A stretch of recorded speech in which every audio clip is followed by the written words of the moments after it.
আসলে ঘোরাঘুরিরও মন মানসিকতা লাগে। সো এটা হচ্ছে যাদের ঘুরতে ভালো লাগে তারাই শুধু বুঝবে। আসলে শুধু মন মানসিকতা লাগে না, ঘোরার জন্য স্বাধীনতাও দরকার। সো সবকিছুই আমার মধ্যে আছে। তো যাই হোক ভিডিওটা শুরু করা হ্যালো যাক। এভরিওয়ান, আসসালামু আলাইকুম। আশা করছি সবাই ভালো আছেন। Welcome to my new blog video. Daily একটা ব্লগ আপনাদের সাথে শেয়ার করছি। সেটা হচ্ছে আমি সকালেই ঘুম থেকে উঠে অনেক কিছু বানিয়েছি। দেন আগে ব্রেকফাস্টটা নিজে করে নিয়েছি। একটা ডিম, তারপর খেজুর দেখতেই পেয়েছেন।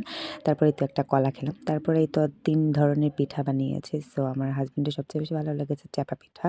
জানি না কাদের এখানে কি নামে ডাকে। অবশ্যই জানাতে ভুলবেন না আপনাদের এখানে এই পিঠাকে কি পিঠা বলে। তো যাই হোক পরে হচ্ছে আমরা দুপুরের খাবারও খেয়ে নিয়েছি। একটু বিকাল, বিকাল হয়ে গিয়েছে। তারপর একটু রোদ থাকাকালীন দেন আমরা একটু বের হয়ে গিয়েছি। ফার্স্টেই দেখলাম যে আচার, আর আচার তো সবারই ভালো লাগে। আসলে এগুলো হচ্ছে যাদের বয়ফ্রেন্ড আছে টুকটাক খাইতে ভালো লাগে। বাট আমার হাসব্যান্ডের সাথে আমার হচ্ছে বাহিরে গেলে কোথাও চোখের সামনে যা পড়বে তাই খাইতে আমার খুবই ভালো লাগে। আছে না যে অনেক দামি, দামি খাবার বা এগুলা আমি অত শো অফ করি না ভাই। হচ্ছে মানুষ থাকে একরকম দেখায় আরেক রকম ভাই। এগুলা হচ্ছে আমার মধ্যে নাই। তো তারপরেই তো কমন জায়গাতে আবারও চলে যাচ্ছি। যেহেতু আমার শ্বশুরবাড়িটা এইখানে মানে হচ্ছে মরিচখালীর এখানে। তো নিকলির রাস্তাতেই হচ্ছে আমরা সবসময় ঘোরাঘুরি করি। এই প্রায় সময় হচ্ছে আমাকে নিকলির এই রাস্তাগুলাতে দেখতে পান। আসলে আর নিকলিতে আমি যাই না। তো নিকলিতে যাব পরে। বাট এই রাস্তাগুলো আগে ভালো করে ঘুরে নিই। যদিও এখন সবসময় যাওয়া হচ্ছে। যেহেতু আমার বাড়ি শ্বশুরবাড়ি থেকে একদম কাছে ১০ মিনিটের মতো লাগে। সো যাই হোক তারপর এখানে দেখতে পেলাম হচ্ছে মানে পচা না বলতে হচ্ছে বাসি কাশফুল। সো যাই হোক আরকি আহামরি এখন তো আর কাশফুলের সময় না। তো এখানে দেখতে পেয়েছে। আর যখন কাশফুল ছিল তখন আমার হাসব্যান্ড আমাকে নিয়ে যায়। এখানে কাশফুল দেখতে পেয়েছে দেন সে নিয়ে আসছে। তো যাই হোক কাশফুল নিয়ে এখন হবে আবার ভিডিও, ছবি আরো কত কি তালবাহানা। তো হ্যাঁ, ফার্স্টে আমি বলেছিলাম যে ঘুরতে কারা ভালোবাসে তাদের সময় বা হচ্ছে স্বাধীনতা ২ টারই দরকার বা ইচ্ছাশক্তি না থাকলে আসলে কোনো কিছু সম্ভব না। আমার স্বাধীনতাটা আমার আমার হচ্ছে আমার বাবার বাড়িতেও ছিল দেন এখানে আর বেশি আছে। তো ২ জায়গাতেই সমান, সমান। তো যাই হোক তার জন্য এটা নিয়ে আমার কোনো ইয়ে নাই। তো এখন কথা হচ্ছে এই যে অনেকেরই থাকে না এটা। আসলে অনেকের মন মানসিকতা আছে ঘোরার জন্য। বাট তাদের হচ্ছে স্বাধীনতাটা থাকে না। তো তার জন্য হচ্ছে ঘুরতে পারে না। বাট আমার ২ টোই আছে তার জন্য আমার ইচ্ছাশক্তি আমি যখন খুশি তখনই বের হয়ে যেতে পারি। আপনারা বলতে পারেন যে এত ঘোরার শখ তাহলে এক জায়গায় কেন বারবার ঘোরেন? তারপর হ্যাঁ, আমি একটা কথা বলি। গরিব তো তার জন্য এক জায়গায় বারবার যাই। কি করব বলেন? যখন টাকা হয়ে যাবে অনেক বেশি ইনশাআল্লাহ ওইদিন হচ্ছে দেশ বিদেশে সব জায়গায় ঘুরে বেড়াবো। তো যাই হোক এখানে একটা ভিডিও করেছিলাম। এই ভিডিওটা করে হচ্ছে আমাদের মাথা ঘুরতেছে। তো যাই হোক অনেকে ভাবতে পারেন যে আমি পান খেয়ে জিহ্বা লাল হয়ে গিয়েছে। আসলে এটা না ওই যে যাওয়ার সময় হচ্ছে আমি আচার খেয়েছিলাম। তার জন্য হচ্ছে আমার জিহ্বা লাল হয়ে আছে। তারপরে এই তো পাহাড় থেকে নামতেছিলাম। যদিও ভাবতেছিলাম যে নামতে পারবো না। দেন লাস্টে হচ্ছে দৌড়ে নামতেছিলাম। তারপর এখন যাব হচ্ছে ব্রিজের নিচে। ব্রিজের নিচের দিকটা অনেক বেশি সুন্দর। এট দ্য ফার্স্ট টাইম হচ্ছে আমি এখানে গিয়েছি। তো আপনারা যদি যাইতে চান অবশ্যই যাবেন।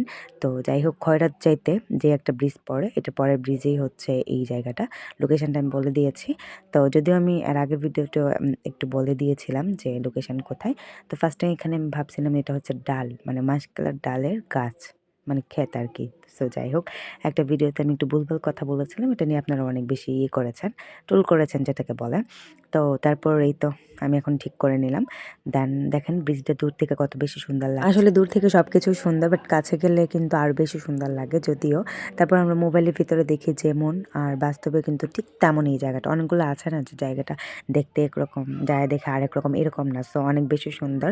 আর যখন আমি গিয়েছি বিকাল, বিকাল হয়ে গিয়েছিল। যদি আরেকটু রোদ থাকতো তাহলে আমার ছবিগুলো আর বেশি সুন্দর হতো বা সূর্য যদি থাকতো তাহলে আর বেশি সুন্দর হতো। এখানে একদম ঘাস পেয়ে আমি একদম শুয়ে গিয়েছি। আসলে এই ভিডিওগুলো আমার অনেক বেশি ভালো লেগেছে। সো ওই জায়গাটাতে আমি এট দ্য ফার্স্ট টাইমে গিয়েছি। তো যাই হোক যখন সপ্তাহে আমার হাসব্যান্ড একদিন বাড়িতে থাকে। সো আমার হাসব্যান্ড শুক্রবারে বাড়িতে থাকে না। তো সে হচ্ছে রবিবারে বাড়িতে থাকে। তো ওই দিনই হচ্ছে আমার মনে হয় যে শুক্রবার। দেন তো ওই দিনে আমার ঘোরা হয়। আর এছাড়া সপ্তাহে একদিনই ঘুরতে যাই। আর ওই দিনই হচ্ছে অনেক বেশি এনজয় করি।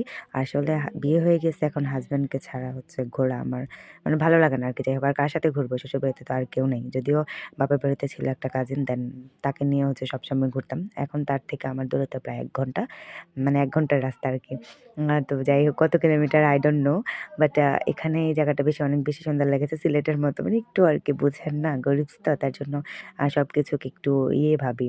তারপরে এখানে অনেক বেশি শামুক দেখেছিলাম। তারপরেই তো লাস্টে সন্ধ্যা হয়ে গিয়েছে তার জন্য মুন্সি হয়ে গিয়েছে। এতক্ষণ তখন তো ওয়েস্টার্ন ড্রেসে ছিলাম। তো এখন ভয়েস দিচ্ছি আমার খুবই হাসি পাচ্ছে কেন জানি এই চশমাটা পরা দেখে। দেখেন সন্ধ্যার যে ওয়েদারটা বাপরে বাপ! এত সুন্দর যা বলার বাহিরে। এটা হচ্ছে আপনারা সরাসরি মানে নিজের চোখে না দেখলে আসলে বুঝতে পারবেন না। তো যাই হোক আমরা অনেক বেশি কথা বলতে ভিডিওটা অনেক বেশি লং হয়ে গিয়েছে। আশা করি সম্পূর্ণ ভিডিওটা দেখবেন।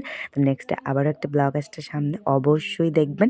আশা করি মিস করবেন না। দেখেন রাস্তাটা অনেক বেশি সুন্দর। তারপরেই তো কথা বলতে ঝালমুড়ি। ঝালমুড়ি আমার অনেক বেশি প্রিয় ছিল। বাট আমি ঝালমুড়ি এত খাই না। তো আমার মার অনেক বেশি পছন্দ। তো যাই হোক এই তো আমার হাসব্যান্ড আমাকে খাইয়ে দিচ্ছিল। বাট এই গাড়ির জার্নিতেই হচ্ছে আমি খেতে পারছিলাম না ভালো করে। তো আজকের ভিডিওটা এই পর্যন্তই। আল্লাহ হাফেজ।